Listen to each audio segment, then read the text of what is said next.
अब हम, जैसे कि मैंने बताया था पिछले वाले वीडियो में, मैं स्टार्ट करूंगा विस्कोसिटी। Viscosity of fluids. ये क्या होता है विस्कोसिटी? फ्लूइड मतलब लिक्विड और गैस दोनों।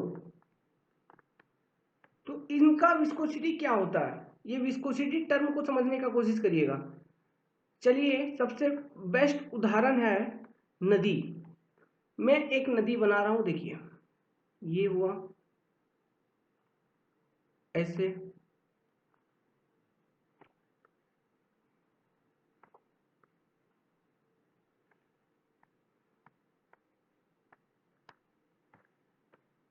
ये है नदी का बेड लेवल। चलिए जो हुआ, this is bed level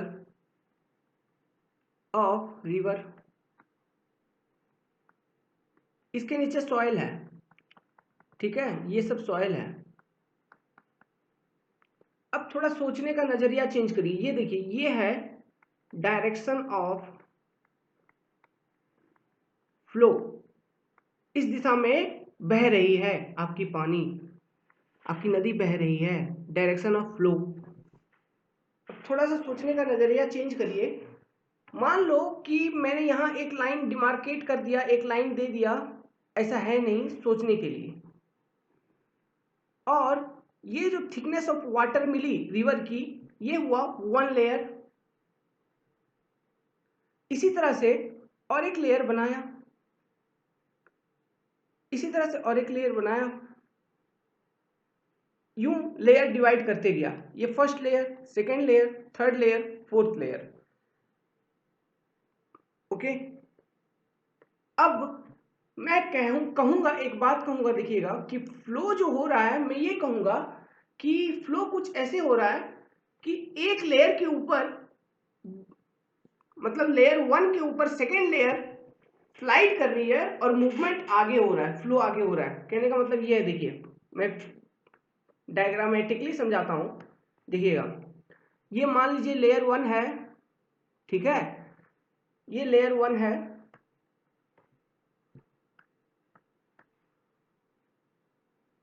layer 1 है, इसका वेलोसिटी है v1।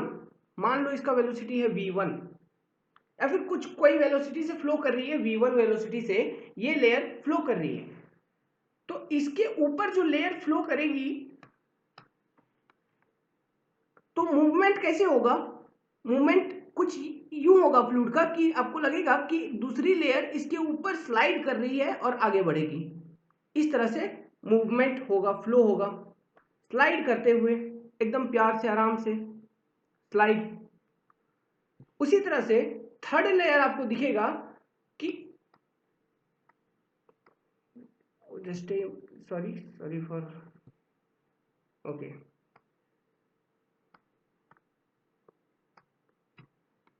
ये जो थर्ड लेयर फ्लो करेगी, लगेगी कि क्यों कुछ इस तरह से स्लाइड करके इससे आगे बढ़ गई। तो ये सब लेयर है, एक दूसरे के ऊपर स्लाइड करके आगे बढ़ रहे हैं ऐसे। ओके। अब देखिए, इसका जो वेलोसिटी है v1, तो ये लेयर 1 है, लेयर 2 है, ये लेयर 3 है। तो मुझे आप ये बताओ कि लेयर 2 का वेलोसिटी लेयर 1 से अधिक होगा या कम होगा? सोचो, लेयर 2 का वेलोसिटी लेयर 1 से अधिक होगा या कम होगा? और लेयर 3 का वेलोसिटी लेयर 2 के रेस्पेक्ट में अधिक होगा या कम होगा? तो मैं आपको बता दूं कि ये जो वेलोसिटी है, मान लीजिए कि सभी एक एक पॉइंट से पहले हर एक का वेलोसिटी था v, सभी का वेलोसिटी ऑफ फ्लो था v। अब लेयर 1 के ऊपर जैसे ही लेयर 2 स्लाइड करके आगे बढ़ने का कोशिश करेगा, लेयर 1 क्या करेगा? इसके ऊपर, इसके बॉटम के ऊपर, मतलब लेयर 1 का जो बॉटम है, ये मान लीजिए लेयर 1 का बेस है, बेस ऑफ लेयर 1, ठीक है। ये है बेस ऑफ लेयर 1, ये आगे जैसे स्लाइड करने का कोशिश करेगी लेयर, सॉरी ये बेस ऑफ लेयर 2 है, ये क्या है, ये बेस ऑफ लेयर 2,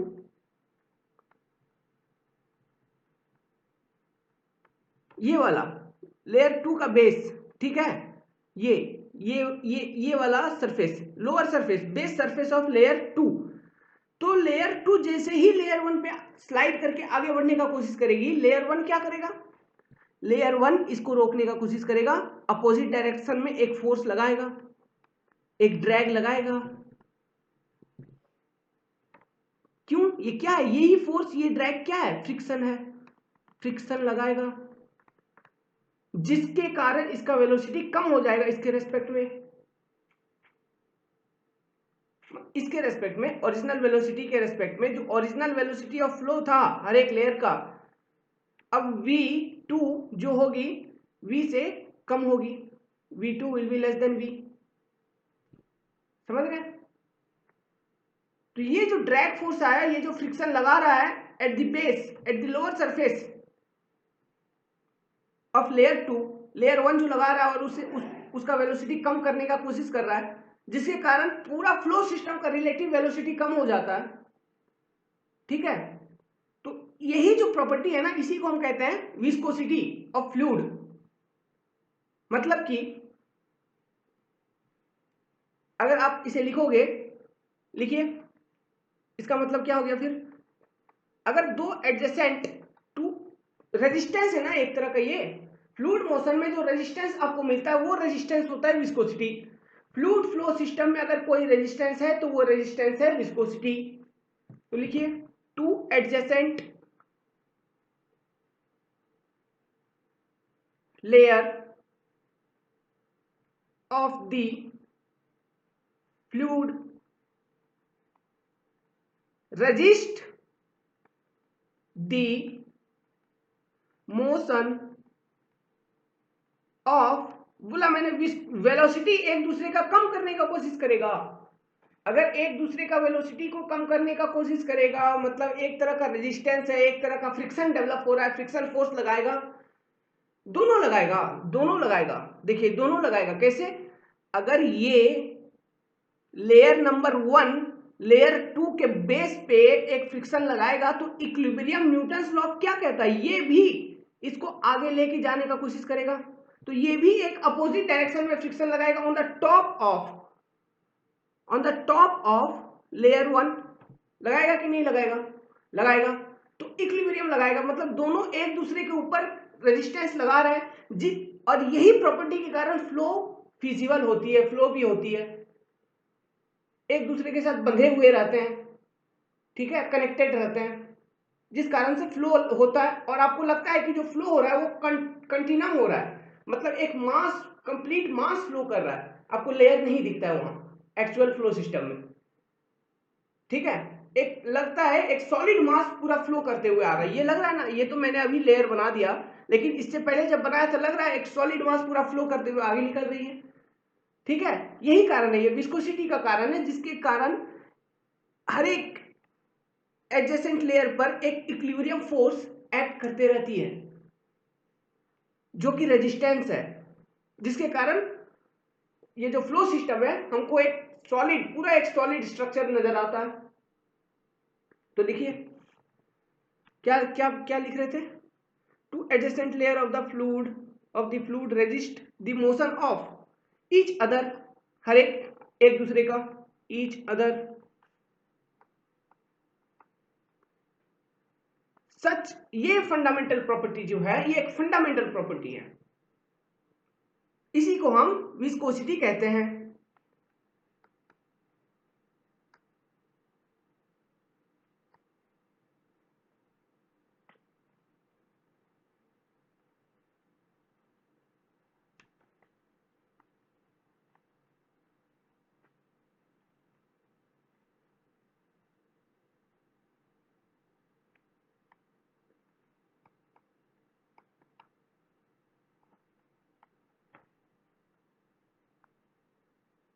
ओके, तो विस्कोसिटी क्या है, एक तरह का फ्रिक्शन है, एक तरह का ड्रैग फोर्स है, एक तरह का रेजिस्टेंस है, ओके। जिसके कारण फ्लो भी होता है। मतलब फ्लो अगर हो रहा है तो मान लीजिए वेलोसिटी कम हो रही है ना, देखिए तो मैं ऐसे कह सकता हूँ विस्कोसिटी को कि देखिए ये वेलोसिटी v वेलोसिटी जब किसी भी तरह का रेजिस्टेंस नहीं था तो हर एक लेयर का वेलोसिटी इक्वल था, इसका भी v था, इसका भी v था। लेकिन जैसे ही रेजिस्टेंस डेवलप हुआ हर एक लेयर का velocity with respect to each other कुछ मतलब ओरिजिनल वेलोसिटी कमते जाती है, रिलेटिव वेलोसिटी कम होते जाती है। हो रही है कि नहीं? कम हो रही है। v2 v से कम है, उसी तरह v3 v से कम होगा।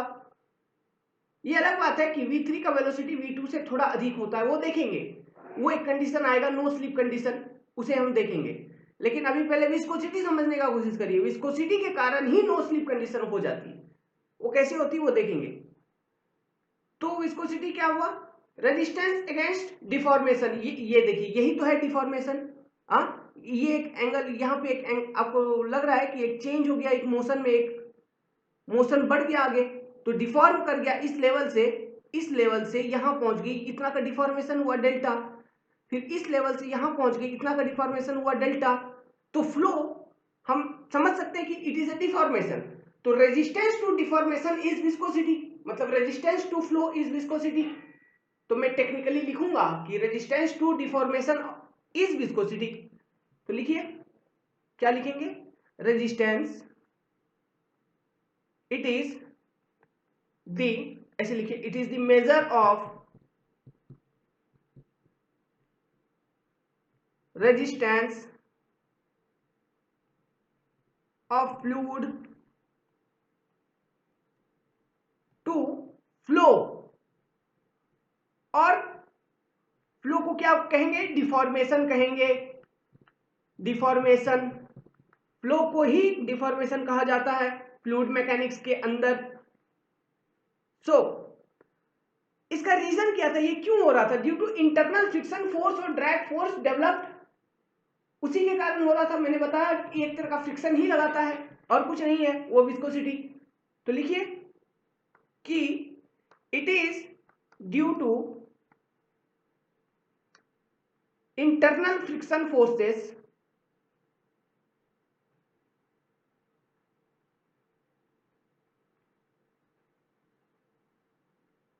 that develops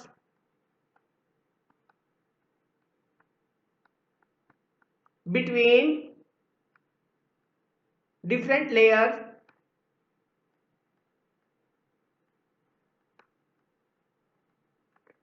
of fluid। कब? जब वो फ्लो कर रही हो, when जब डिफॉर्मेशन हो। क्या लिख रहा था? Of fluid when they are forced to move relative to each other।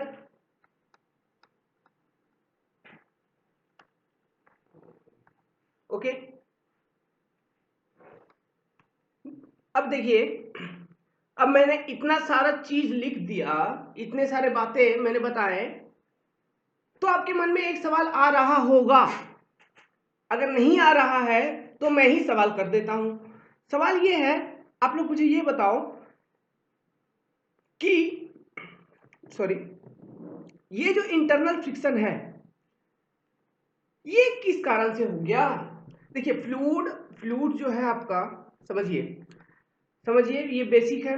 Fluid जो है वो होता है लिक्विड होता है, गैस होता है। तो विस्कोसिटी तो दोनों का है ना। विस्कोसिटी तो फंडामेंटल प्रॉपर्टी है, फंडामेंटल है, मतलब दोनों में होगी। कहने का मतलब यही था। फंडामेंटल कहने का मतलब ये है कि विस्कोसिटी लिक्विड में भी है, गैस में भी है। मतलब लिक्विड भी जब फ्लो करेगी तब भी उसके डिफॉर्मेशन के अगेंस्ट एक रेजिस्टेंस होगा जो विस्कोसिटी है। गैस भी जब फ्लो करेगी तब भी उसके मोशन में एक रेजिस्टेंस होगा जो कि विस्कोसिटी है। और वो मोशन, वो जो रेजिस्टेंस हुआ उसे मैंने कह दिया it is due to internal frictional forces that develop between different layer of fluid when they are forced to move relative to each other. मैंने ऐसा कह दिया। लेकिन वो जो इंटरनल फ्रिक्शन फोर्सेस है लिक्विड में किस कारण से है और गैस में किस कारण से है? What is the reason behind the development of internal friction forces in liquid and gas? This is the question.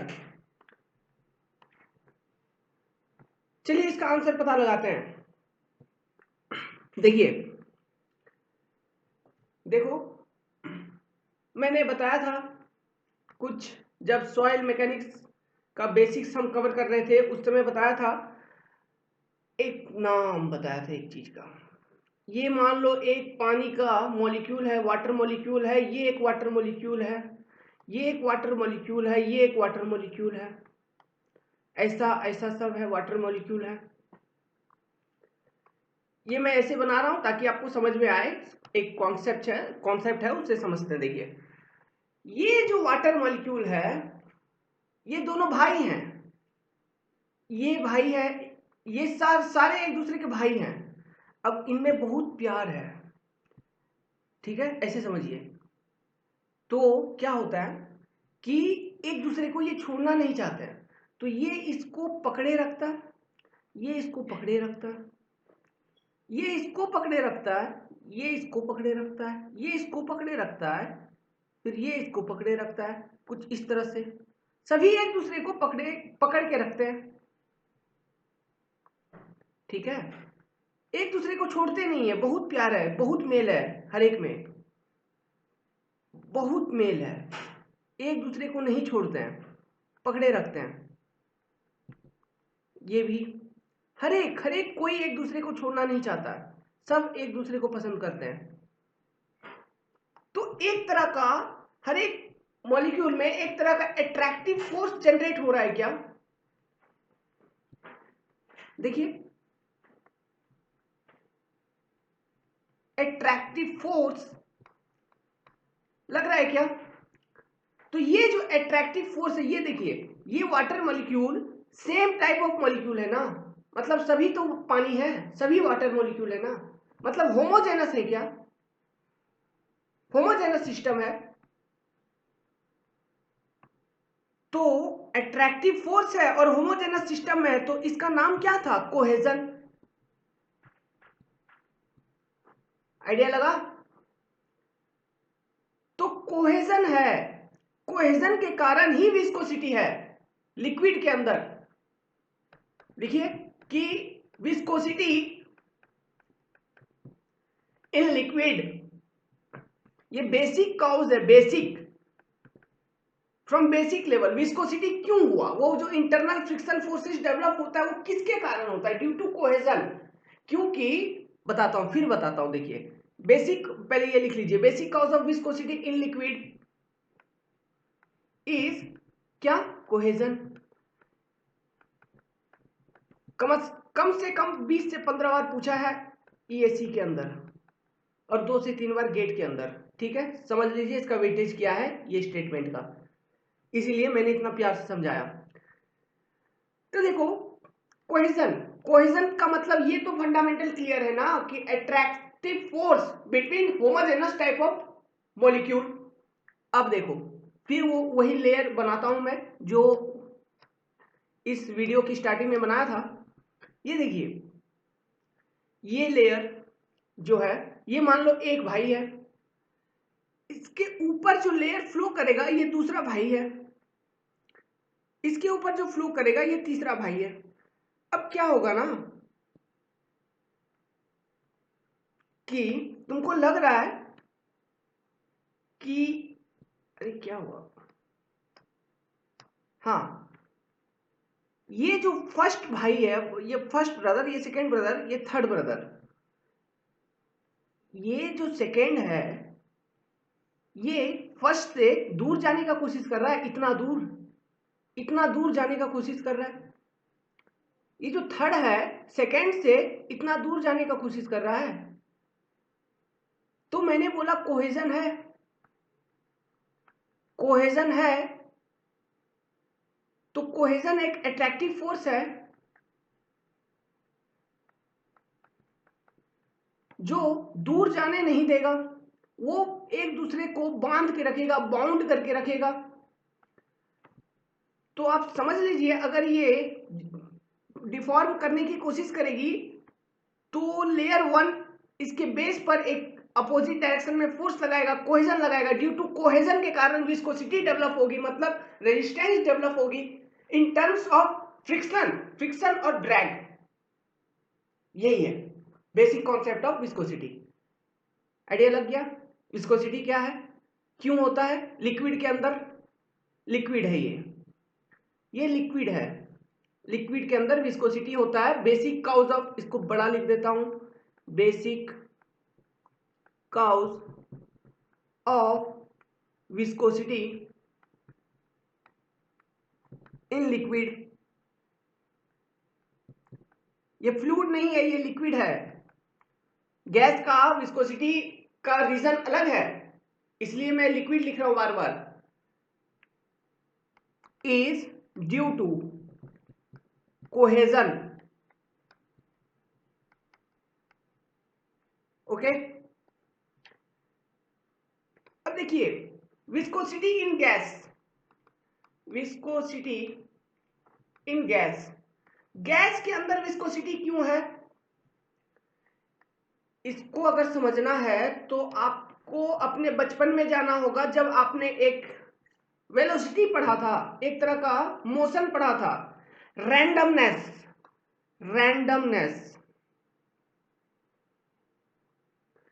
Randomness का मतलब क्या है? एंट्रोपी वगैरह पढ़ा था कभी?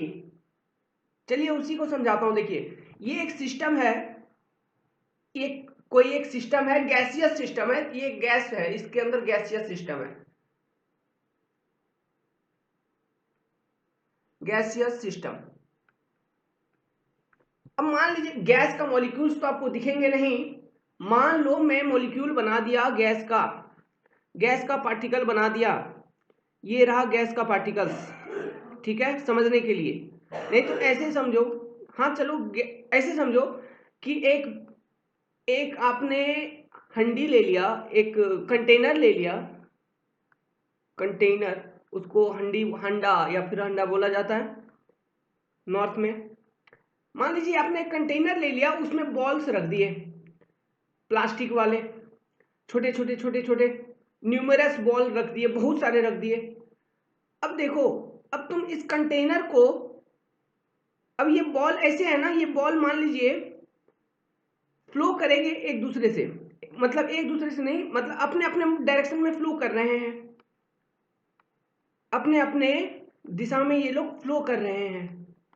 इनका हर एक का वेलोसिटी v है, हर एक का वेलोसिटी सेम वेलोसिटी से फ्लो कर रहे हैं, ठीक है। अब क्या होगा, ये फ्लो करते करते ये वाला बॉल इससे टकरा गया, ये इससे टकरा गया, ये इससे टकरा गया, ये इससे टकराया, ये इससे टकराया, इस तरह से कोलिजन होता है हर एक बॉल में, कोलिजन, जिसके कारण एक रैंडमनेस पैदा हो जाती है, मतलब हलचल, जिसके कारण ये जो हर एक का सेम यूनिफॉर्म वेलोसिटी था v था इन सिस्टम, वो क्या होगा, कम होना शुरू होगा। वो कम हो रहा है मतलब कुछ ना कुछ रेजिस्टेंस डेवलप हो रहा है, तो वही रेजिस्टेंस जो गैस में है उसी को हम विस्कोसिटी कहेंगे, ठीक है। क्योंकि विस्कोसिटी का डेफिनेशन क्या है, viscosity is defined as resistance in motion और resistance against deformation of fluid, and fluid में भी गैस और liquid. In liquid, viscosity is basically due to cohesion, but in gas, viscosity is due to randomness of gaseous molecule. Randomness मतलब समझे ना, collision, एक दूसरे से टकराएंगे और अपना एनर्जी लूज करेंगे, एनर्जी उनका डिक्रीज करना शुरू होगा टकराएंगे तो। मैं जा रहा था 10 के स्पीड में और मैं, आपने पढ़ा है elastic collision and plastic collision, elastic collision वही कॉन्सेप्ट है, elastic collision and plastic collision वगैरह, उन्हीं सब बातों को याद करिए। मतलब मैं जा रहा था 10 की स्पीड में, यहां कोई चीज है, कोई एक फिक्स्ड ऑब्जेक्ट है, इससे मैं टकरा गया, मेरा वेलोसिटी 0 हो गया, तो रेजिस्टेंस मिला ना मुझे, मेरा वेलोसिटी डिक्रीज हो गया, मेरा मोशन को रेजिस्टेंस मिला। उसी तरह से सेम फंडामेंटल फिलॉसफी यहां पे भी आप अप्लाई कर लो तो आपको नजर आ रही होगी कि एक तरह की रेजिस्टेंस मिलेगी हर एक गैसियस मॉलिक्यूल को और उनका वेलोसिटी कम हो जाएगा due to collision. This is randomness and viscosity in gas is due to randomness. ये जो वेलोसिटी होता है, इस वेलोसिटी का रूट मीन स्क्वायर वेलोसिटी आपने पढ़ा होगा, CRMS पढ़ा था। CRMS इसको लिखते थे कुछ ऐसे 3 टाइम्स RT ओवर m। ये m होता था molecular weight. Okay, molecular weight समझ में आया। सो क्या लिखेंगे, लिखिए basic curves of viscosity in gases is due to molecular क्या कोलिजन ना, एक दूसरे से टकरा रहे हैं, उनके कारण वेलोसिटी उनका डिक्रीज हो रहा है, ठीक है, जिसके कारण रैंडमनेस बढ़ रहा है।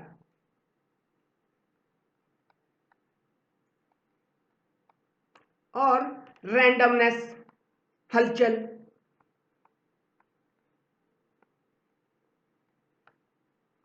हड़बड़ाना, यही सब है रैंडमनेस का मतलब।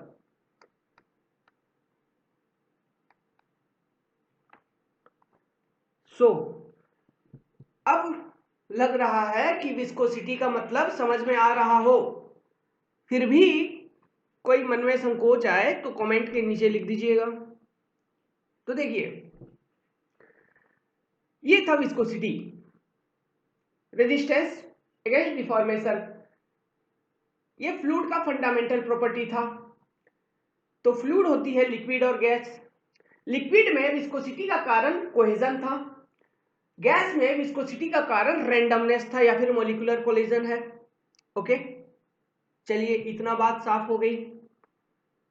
अब मैं एक लॉजिक स्टार्ट करने जाऊंगा जो कि पूरे फ्लूइड मैकेनिक्स में चैप्टर नंबर 1 से लेके चैप्टर एंडिंग तक, लास्ट चैप्टर जो हम पढ़ेंगे वहां तक काम है।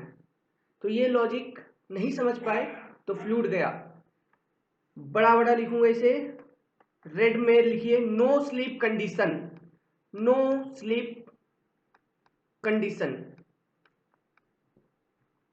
ये क्या हो रहा है, कंडीशन, नो स्लीप कंडीशन। ये क्या है नो स्लीप कंडीशन? देखिए, एक वैज्ञानिक था, ये नाम नहीं पूछता है साइंटिस्ट का, मैं बता देता हूं। उस साइंटिस्ट का नाम था, बड़ा ही मस्त नाम है, जेम्स,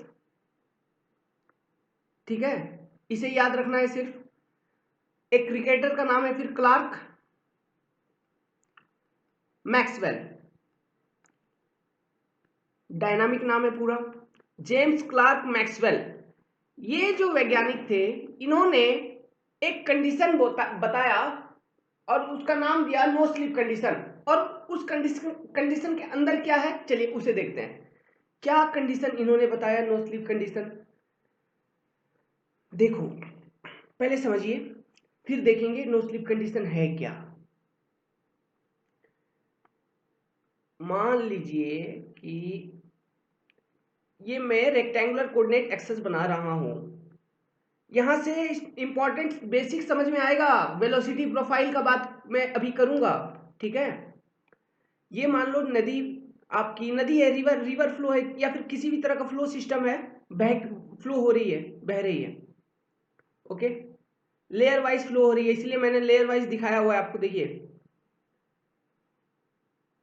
लेयर वाइज फ्लो हो रही है और हर एक का वेलोसिटी v है, मतलब यूनिफॉर्म है, यूनिफॉर्म फ्लो वेलोसिटी। लेकिन ये जो एक्सेस है, ये जो सेक्शन है, इसके आगे एक सरफेस रखा हुआ है बेस में, बेस पर ये यहां पे देखिए एक सरफेस में बनाता हूं, बड़ा ही दिलचस्प सरफेस है। ये देखिए, ये एक सरफेस है कोई, ठीक है, ये एक सरफेस है, ये जो सरफेस है ये है फिक्स्ड सरफेस। का क्या मतलब हुआ, इसका वेलोसिटी जो है 0 है। अब देखो, अब देखिए यहां से देखिए, ये इसका वेलोसिटी 0 है। अब फ्लो जैसे ही यहां पर पहुंचेगी, यहां पर जैसे ही फ्लो पहुंचेगी तब क्या होगा, थोड़ा इरेज कर लेते हैं इस वाले पोर्शन को, और कलर पेंसिल डार्क कर लेता हूं। हाँ, थिकनेस इंक्रीज।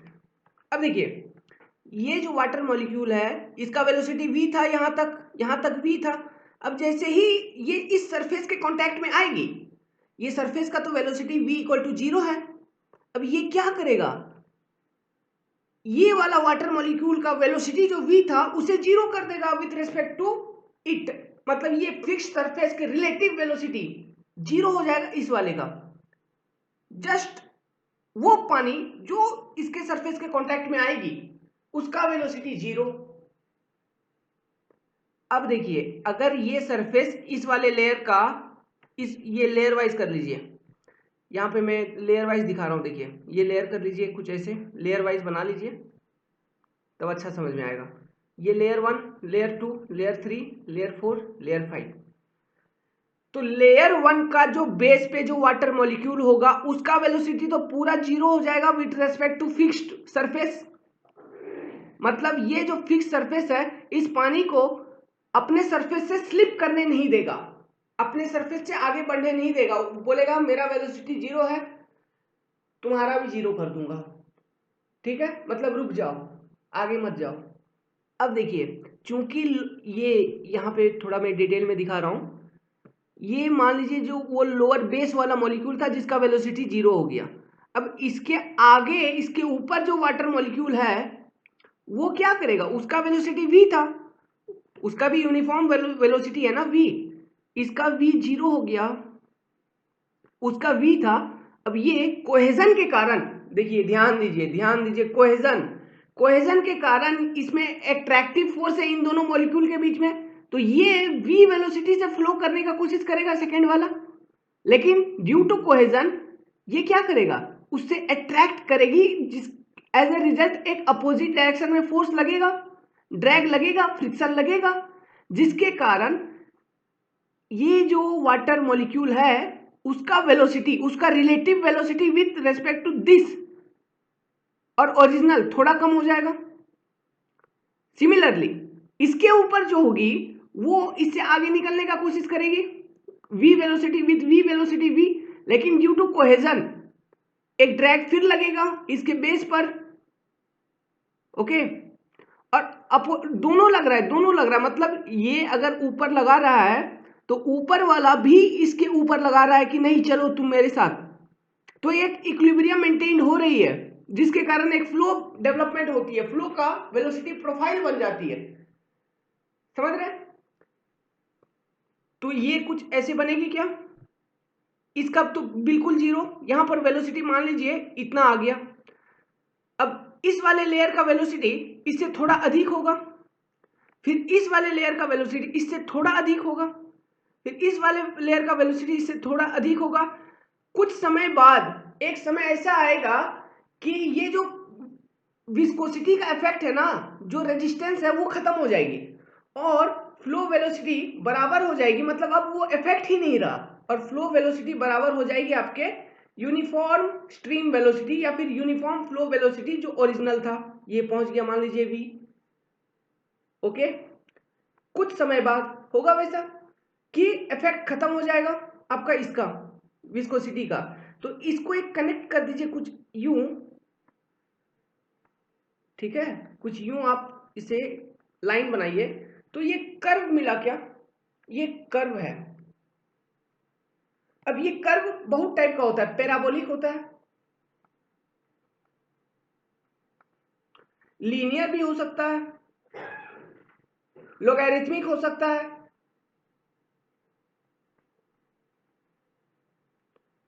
अभी हमको पता नहीं कि ये पैराबोलिक है, लीनियर है या लोगैरिथमिक है। हमको ये पता है कि ये कर्व बना जिसे हम कहते हैं वेलोसिटी प्रोफाइल। ये जो वेलोसिटी मिला आपको टॉप पे, ये हो गया v बराबर to v flow velocity, mean stream velocity. जो वेलोसिटी से वो फ्लो करके आ रही थी उसी के बराबर हो गई ये वेलोसिटी, क्योंकि आपका जो रेजिस्टेंस था वो इफेक्ट कम हो गया। ये y है, y कोऑर्डिनेट एक्सिस, ये x कोऑर्डिनेट एक्सिस है। ये क्या है? डिफॉर्मेशन है, ठीक है। फ्लो डायरेक्शन है ये वाला, ये है डायरेक्शन ऑफ फ्लो।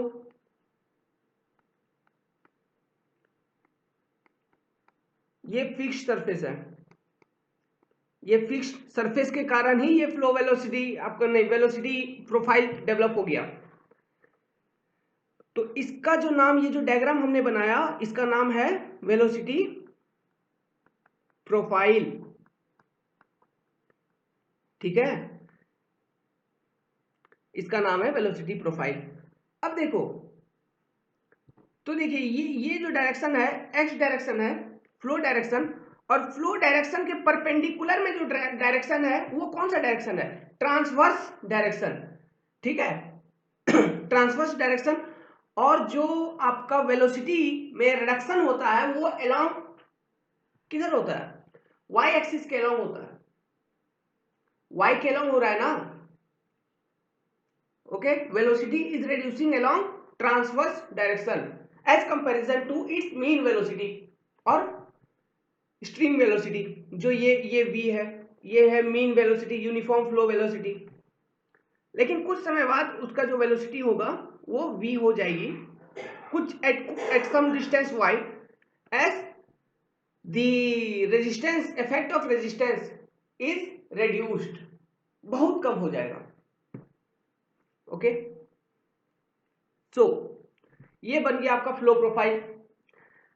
यही है फ्लो प्रोफाइल। और ये जो कंडीशन थी जिसके कारण इसका velocity lower most water molecule का वेलोसिटी 0 हो गया था, उस कंडीशन को कहते हैं नो स्लिप कंडीशन, जिसे एक विख्यात वैज्ञानिक ने दिया था जिसका नाम है James Clerk Maxwell.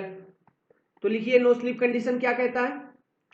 No slip condition, ये क्या कहता है? No slip condition, no slip condition ये कहता है कि द रिलेटिव वेलोसिटी, सब रिलेटिव के टर्म्स में बात होगा, मतलब इस वाले लेयर के कंपैरिजन में इसका वेलोसिटी रिलेटिव वेलोसिटी, मतलब ये मान लीजिए हाइट h है और ये हाइट है h2, तो height of h2 relative to h कितना होगा?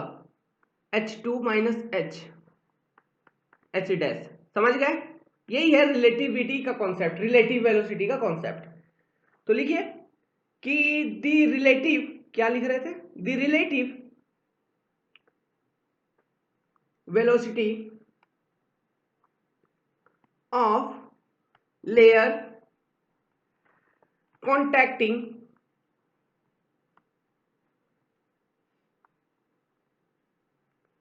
with surface,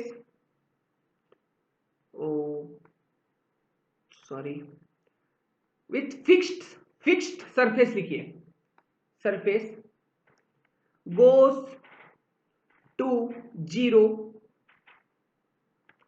with respect to surface। समझ रहे हैं? रिलेटिव वेलोसिटी, कॉन्टैक्टिंग लेयर का वेलोसिटी जो सरफेस से कॉन्टैक्ट हो रहा है उसका वेलोसिटी रिलेटिव टू सरफेस 0 हो जाता है। रिलेटिव वेलोसिटी ये h डैश 0 हो जाती है, ठीक है। समझिए, आसान नहीं है, कॉम्प्लिकेटेड है। h डैश 0 हो रही है, रिलेटिव वेलोसिटी 0 हो रही है। फिर देखिए, तो ये जो कंडीशन हुआ जिसके कारण relative velocity of contacting layer goes to 0 is termed as no slip condition. यही कंडीशन को नो स्लिप कंडीशन कहते हैं और it is given by James Clerk Maxwell. Scientist का नाम इंपॉर्टेंट नहीं है, नो स्लिप कंडीशन समझना इंपॉर्टेंट है। साइंटिस्ट का नाम कभी कभी ईएससी में पूछा है, इसलिए तो बताया मैंने। So surface goes to zero with respect to surface, this condition लिखिए, this condition is no slip condition. समझ में आया? ये समझना बहुत इंपॉर्टेंट है। चलिए फिर भी न्यूमेरिकल बनाएंगे, उस समय और ज्यादा क्लियर होगा। तो ये था हमारा नो स्लीप कंडीशन। तो देखिए मैं और एक चीज बता रहा हूं, इस नो स्लीप कंडीशन से हम एक ब्यूटीफुल रिजल्ट डिराइव करते हैं। ओके, देखिए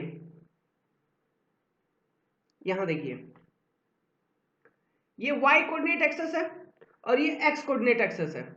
y और x मतलब ट्रांसवर्स और direction of flow at some distance y। ठीक है, मान लीजिए यहां से सम डिस्टेंस y पर मैं एक लेयर को लूंगा, मैं ये पिंक पे दे रहा हूं, देखिए पिंक कलर बना रहा हूं, ये एक लेयर का लिया, ये एक लेयर कंसिडर किया, और इसके ऊपर एट सम डिस्टेंस dy मैं और एक लेयर लूंगा, ये मेरा लेयर 1 है, ये मेरा लेयर 2 है। इन दोनों को अब इस सिस्टम पर एनालिसिस करते हैं। चलिए देखिए डायग्राम बनाता हूं क्लियरली, तब समझ में आएगा। मैंने क्या लिया, ये फिक्स्ड सरफेस थी, इसके ऊपर at some distance y above मैंने एक लेयर लिया था, उसका वेलोसिटी इतना था, उससे सम डिस्टेंस एबव dy मैंने और एक लेयर कंसीडर किया, लेयर 2, जिसका वेलोसिटी मान लीजिए ये u है, तो लेयर 2 का वेलोसिटी इससे थोड़ा सा अधिक होगा। कितना अधिक होगा? u प्लस du होगा u प्लस du होगा। तो देखिए, ये देखिए अगर इसको मैं बड़ा बनाऊं थोड़ा,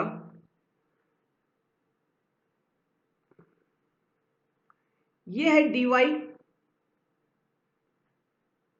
डिफरेंशियल डिस्टेंस, ये है u, ये time t equal to t1, ये time t equal to t1, same time. Okay, at time t equal to t2, at time t equal to t2 इसका वेलोसिटी जो है, देखिए इसका वेलोसिटी नहीं, इसका वेलोसिटी u, इसका वेलोसिटी u प्लस du। तो इस पॉइंट को और इस पॉइंट को कनेक्ट करिए और क्या करिए ना कि यहां पर देखिए एक गजब का चीज मिलेगा। तो ये जो डिस्टेंस है, ये जो डिस्टेंस ट्रेवल कर रहा है, डिस्टेंस क्या होता है? ये t2 जो टाइम है ना, ये मान लीजिए कुछ समय dt समय बाद, मतलब t1 plus dt। Okay, dt समय में ये कितना ट्रेवल करेगा, हमको ये निकालना है। तो डिस्टेंस क्या होता है? वेलोसिटी इनटू टाइम होता है। तो देखिए मैं ऐसे लिखूंगा कि यहां से यहां तक का जो डिस्टेंस ट्रेवल किया है u वेलोसिटी से, मैं इसे लिख सकता हूं u dt, और यहां से यहां तक का वेलोसिटी मैं ऐसे लिख सकता हूं क्या, u dt, और ये क्या लिख सकता हूं, du dt लिख सकता हूं क्या, du इंटू dt। समझ रहे हैं? ये du dt हो जाएगा और ये u dt हो जाएगा। अब देखिए ये एक एंगल मिल रही है आपको थीटा, यही तो है डिफॉर्मेशन, इतना डिफॉर्म कर गई इतना एंगल से।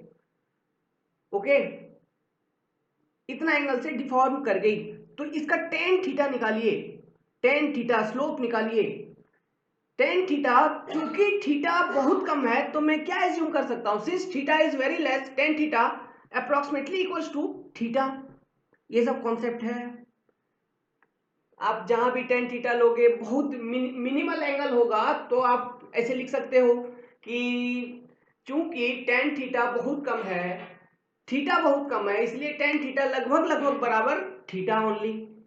तो मैंने थीटा ले लिया, टेन थीटा बराबर क्या होगा, p over b, perpendicular over base होता है, तो परपेंडिकुलर इस केस में क्या हो जाएगा, डी यू डी टी होगा ना, डी यू डी टी।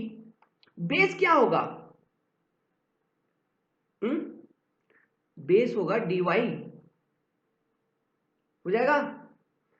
अब यही तो है शियर स्ट्रेन, इसी को बोलते हैं shear strain, deformation. Shear force के कारण कितना वो डिफॉर्म किया। शियर फोर्स कहां से आया? वो जो ड्रैग और फ्रिक्शन आ रहा था, देख रहे थे। शियर फोर्स क्या होता है? अगर कोई एक सरफेस है, कोई एक सरफेस है, उस पर आप कोई एक फोर्स लगा रहे हो, तो ये देखिए, ऐसे समझिए, ये सरफेस का ये वाला एरिया, ठीक है, ये सरफेस का ये वाला एरिया जो है, ये एरिया ए, इस पर जो फोर्स लग रहा है एफ, तो एफ बाई ए को ही बोलते हैं शियर स्ट्रेस।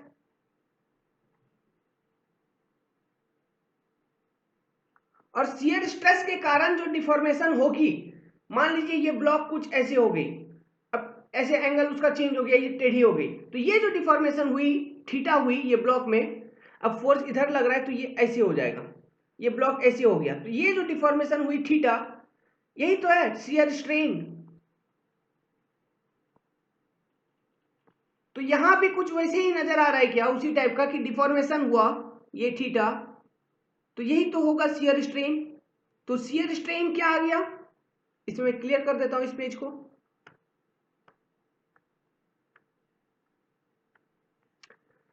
तो देखिए शियर स्ट्रेन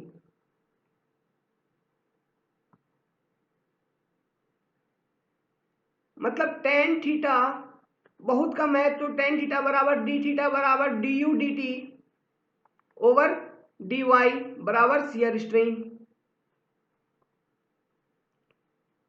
अगर ऐसा हुआ है और ऐसा है, तो ये देखिए मैं ऐसे लिखूंगा, डी थीटा बराबर डी टी बराबर डी यू बटा डी वाई। ये जो इक्वेशन है फ्लूइड मैकेनिक्स का फाउंडेशन है, फाउंडेशन इक्वेशन। इस इक्वेशन के बुनियाद पर ही पूरा फ्लूइड मैकेनिक्स चलता है, ये रिलेशन के बुनियाद पर। सो बहुत बड़े काम अभी करने को जा रहे हैं हम लोग। ये देखिए, तो ये डी थीटा बटा डी टी को हम क्या समझेंगे, मैंने बताया था विथ, अगर किसी भी क्वांटिटी को तुम टाइम से डिवाइड करोगे तो क्या निकल रहा होगा, रेट निकल रहा होगा, किसी तरह का रेट निकल रहा होगा। तो ये रेट क्या है, डिफॉर्मेशन का रेट है, मतलब फ्लो का रेट है। फ्लो है क्या, वेलोसिटी है क्या, वही है। देखिए इसे हम लिख सकते हैं रेट ऑफ चेंज। अगर थीटा शियर स्ट्रेन था तो rate of change of shear strain हम लिख सकते हैं D theta over d T को, या फिर rate of angular deformation, rate of angle में चेंज कितना, किस रेट से हो रहा है, रेट ऑफ एंगुलर डिफॉर्मेशन।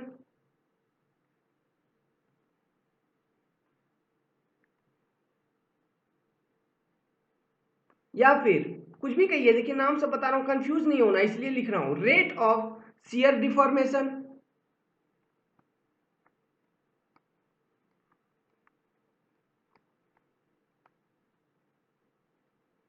इसे और एक चीज कहते हैं ईज इन फ्लो, ईज इन फ्लो मतलब फ्लो हो रहा है, ये पता चल रहा है। ये D theta by D T ये रिप्रेजेंट कर रही है, D theta over d T ये रिप्रेजेंट कर रही है, अगर ये पॉजिटिव है, ये कुछ वैल्यू है, तो ये रिप्रेजेंट कर रही है कि फ्लो इज अकरिंग। यही मतलब हुआ ना, अगर आपका एंगुलर एंगल चेंज हो रहा है मतलब फ्लो आगे बढ़ रहा है टाइम के साथ, यही तो है rate, rate of shear deformation और rate of angular deformation. Okay, अब ये D you over D Y क्या हुआ, D you over D Y, ये देखिए डी यू का मतलब क्या है, change in velocity, change in velocity. और डी वाई का मतलब क्या है, difference between two adjacent layer, यही मतलब है ना, मतलब वो डेप्थ, डिफरेंशियल हाइट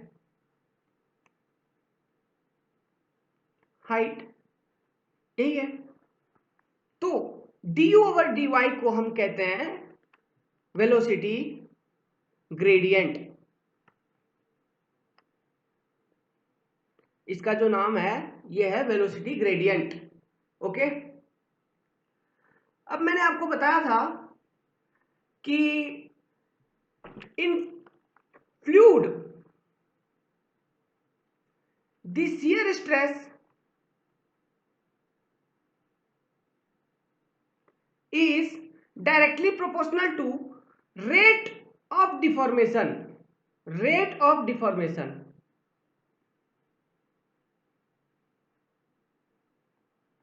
ठीक है, ये मैंने बताया था स्ट्रेन रेट। स्ट्रेन रेट क्या है? D theta over d T, D theta over d T जो है यही तो है strain rate, shear strain rate. मैंने बताया था कि फ्लूइड में ये होता है और सॉलिड में होता है सिर्फ शियर, मतलब सिर्फ stress is directly proportional to strain, लेकिन फ्लूइड के केस में stress is directly proportional to strain rate. तो देखिए Newton's law of viscosity of liquid क्या कहता है? न्यूटन्स लॉ ऑफ विस्कोसिटी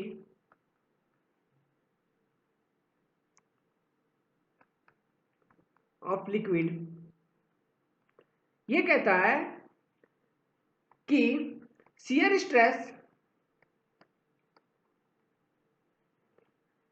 अब देखिए शियर स्ट्रेस यहाँ पे कहाँ से आ रही है, अगर ये नहीं समझ पा रहे हो तो देखो ये जो मैंने लेयर बनाया था और यहाँ पे ये बनाया था, यहाँ जो एंगुलर डिफॉर्मेशन आई थीटा, तो यहाँ पे कोई फोर्स लग रही होगी ना, वही तो है फ्रिक्शन या फिर ड्रैग जो लग रही थी जिसके कारण ये आपका डिफॉर्मेशन हुआ, तो यही तो फोर्स है shear stress due to friction और ड्रैग।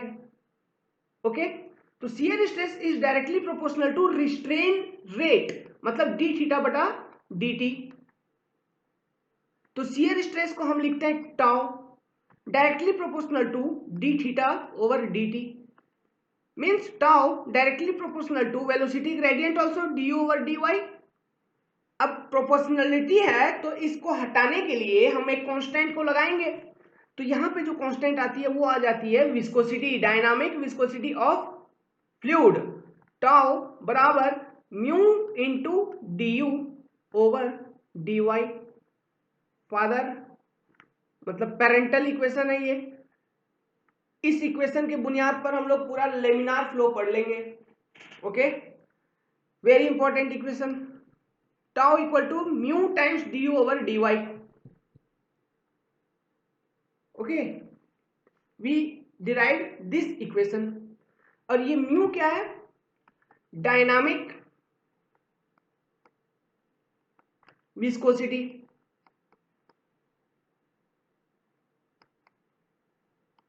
और absolute velocity, absolute viscosity, absolute velocity भी कहते हैं, एब्सोल्यूट विस्कोसिटी लिखिए, वेलोसिटी नहीं, सॉरी, एब्सोल्यूट विस्कोसिटी। ठीक है, ये एक यूनिवर्सल कांस्टेंट नहीं है, हर एक लिक्विड का अलग अलग होता है। यूनिवर्सल कांस्टेंट मतलब सभी के लिए बराबर, तो लिख लीजिए कि it is not a universal constant. Water का डायनामिक विस्कोसिटी अलग होगा, केरोसिन का अलग होगा, ठीक है, तो it is not universal constant.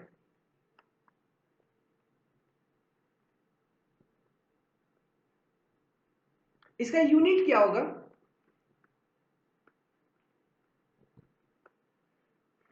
अच्छा हम लोग इस पर आएंगे, इस पर आएंगे, देखिए, लेकिन पहले ये जो फ्लो प्रोफाइल बना उसको थोड़ा देखिए, मुझे लग रहा है कुछ बाकी रह गया, आपके मन में कुछ संकोच होगी। ये देखिए इस तरह की एक फ्लो प्रोफाइल बनाए थे हम लोग, इसका वेलोसिटी थोड़ा कम, इसका वेलोसिटी ऐसे, इसका वेलोसिटी ऐसे, धीरे धीरे धीरे धीरे अलोंग ट्रांसफर एक्सिस जब रेजिस्टेंस कम होता है, एक समय ऐसे आता है जब वेलोसिटी बराबर हो जाती है फ्लो स्ट्रीम वेलोसिटी के, और सभी एक ही वेलोसिटी से आगे बढ़ते हैं, फिर ऐसा है फ्लो प्रोफाइल। ये है वेलोसिटी ग्रेडियंट, मतलब यहाँ पे वेलोसिटी है u 0 और यहाँ पे u इक्वल टू v, तो ये मान लो dy वगैरह जो भी है, तो चेंज इन वेलोसिटी मतलब v minus you over dy बराबर du over dy, velocity gradient. समझ में आया? यही है वेलोसिटी ग्रेडियंट। अब देखिए कि थीटा, स्लोप निकालिए वेलोसिटी ग्रेडियंट का। आपको अगर स्लोप निकालना है किसी भी जगह पे, तो आप क्या करोगे? ट्रांसवर्स एक्सिस से हम स्लोप निकालेंगे यहां पर। ओके, तो हमको अगर किसी भी जगह पे स्लोप निकालना है, तो मैं यहां पर अगर स्लोप निकालना, मैं एक्स ड्रॉ करूंगा, वाई ड्रॉ करूंगा, और वाई से ये थीटा कितना है, मान लीजिए थीटा 1 है, फिर यहां पर मैंने एक एक्स एक वाई, फिर ये थीटा कितना है, फिर ये एक्स, फिर ये वाई, ये थीटा 1, ये थीटा 2, ये थीटा 3। तो आपको दिख रहा है क्या? Theta 1 is greater than theta 2 is greater than theta 3, ये ऑर्डर है, ऐसा ही है। तो जैसे जैसे फ्लो इन ट्रांसवर्स डायरेक्शन, मतलब जैसे जैसे वेलोसिटी ग्रेडियंट ऊपर फ्लो, जब शियर स्ट्रेस आपका रिड्यूस होना शुरू करेगा, जब वो जो रेजिस्टेंस है वो रिड्यूस होना शुरू करेगा, आपका डिफॉर्मेशन कम होगा। ये एंगुलर, ये जो एंगल है ये कम मिलते जाएगी। ओके, तो maximum slope of velocity gradient आपको अगर पूछेगा कहां होता है, ये जो वेलोसिटी प्रोफाइल है उसका मैक्सिमम स्लोप कहां मिलेगा? एट सरफेस, इस जगह पे, यहां पे मिलेगा मैक्सिमम स्लोप। तो लिखिए, where do we get maximum slope of velocity profile? That is maximum slope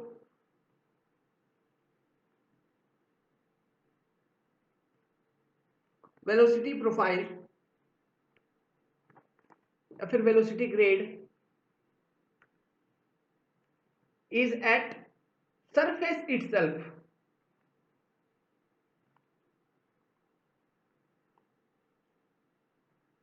सो अगर डी थीटा बटा डी टी का वैल्यू अगर सरफेस पे ज्यादा आएगा, और म्यू तो किसी फ्लूइड के लिए कांस्टेंट है, तो टाउ सरफेस पे ज्यादा मिलेगी क्या? ओके, टाउ कहां मिलेगा? सरफेस पे अधिक मिलेगा, और टाउ बराबर mu d you over D Y, ये दोनों बराबर है, तो सरफेस पे अधिक होगा शियर स्ट्रेस। कहने का ये मतलब था, सरफेस पर शियर स्ट्रेस सबसे ज्यादा लग रही होगी। किसी भी फ्लो सिस्टम में अगर कोई फिक्स सरफेस है और उस फिक्स सरफेस के ऊपर फ्लो हो रही है किसी भी फ्लो मटेरियल की, तो फ्लो फ्लूइड की, तो वो फ्लूइड पर जो शियर स्ट्रेस लगेगा सरफेस पर अधिक लग रहा होगा। कहने का ये मतलब है। और शियर स्ट्रेस क्या होगा? शियर फोर्स क्या होगा? देखिए, शियर फोर्स क्या होगा? Shear stress into area. Shear force निकालने के लिए क्वेश्चन में पूछता है, तो इस पर बेस्ड हम कुछ कैलकुलेशंस करेंगे। अभी टाइम नहीं है उतना, 2 मिनट में कुछ नहीं होगा। हाँ चलिए, मैं एक चीज बता देता हूँ, इसका यूनिट देखिए, यूनिट क्या होगा? Unit of mu, dynamic viscosity का,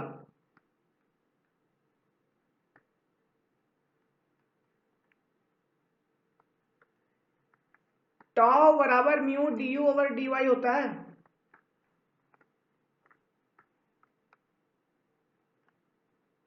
तो टाउ का मान लीजिए newton per metre square into d y metre over metre per second बराबर म्यू। इसको कैलकुलेट करिए, ये आएगा newton per metre square second. तो न्यूटन पर मीटर स्क्वायर को फ्लूइड मैकेनिक्स में बोला जाता है पास्कल, 1 पास्कल सेकेंड। तो इसका यूनिट हो गया म्यू का पास्कल सेकेंड। ओके, म्यू का यूनिट होता है pascal second. So this is all about, ये तो हो गया आपका इस सिस्टम में, एसआई सिस्टम में। एमकेएस सीजीएस हम देखेंगे, अभी टाइम नहीं है, मैं यहीं से कंटिन्यू करूंगा नेक्स्ट वीडियो में। Thank you for now.